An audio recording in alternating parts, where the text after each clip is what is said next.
Dead Presidents is often dismissed as an unrealistic ripoff of The Deer Hunter, but what if I told you it's based on the real, forgotten struggles of Black Vietnam veterans, men who returned from a brutal war to face relentless racism, unemployment, and abandonment?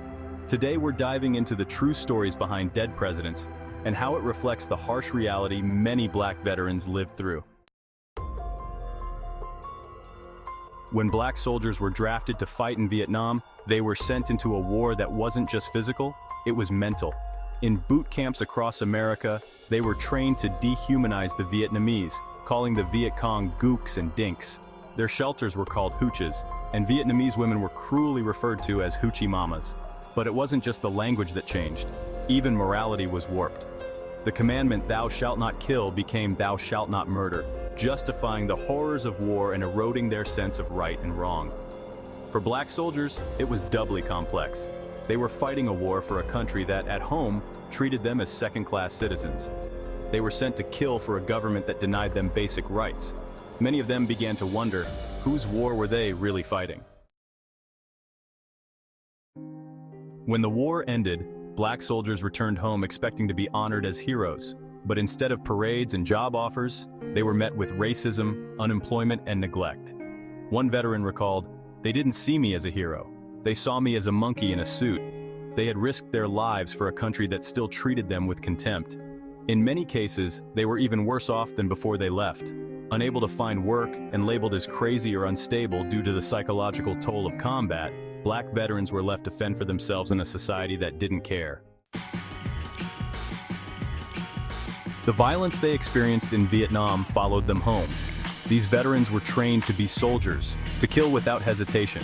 And now, with no support or job prospects, many struggled to reintegrate. They were left with skills suited only for war, and in desperation, many turned to crime. Dead Presidents captures this tragic turn. In the film, Anthony Curtis, a Black Vietnam veteran, returns home to find his life in shambles. Unable to provide for his family, he joins a group of veterans in robbing an armored truck. While it's easy to see this as Hollywood fiction, the reality was just as grim. Despite this reality, Dead Presidents was often dismissed as unrealistic or a ripoff of The Deer Hunter. But this dismissal ignores the fact that Dead Presidents tells a different, often silenced story. The story of Black veterans who fought in what many called the white man's war, only to come home and be labeled race traitors, criminals, or simply discarded by the system. Unlike The Deer Hunter, which focuses on white veterans and their struggles, Dead Presidents sheds light on the racial dynamics of Vietnam and its aftermath, how Black veterans were doubly marginalized, first by the war and then by their own country.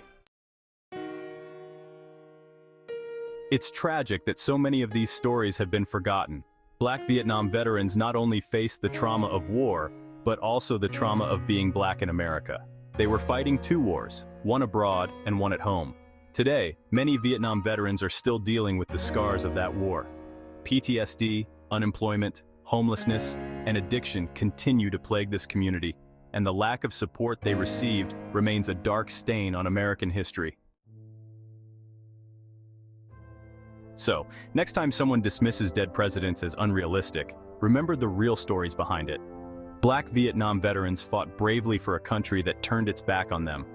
Their struggles are not just a footnote in history, they're a reminder of how far we have yet to go in supporting those who sacrifice for this nation. If you want to learn more about the struggles of Black Vietnam veterans, subscribe and check out the links in the description. Thanks for watching.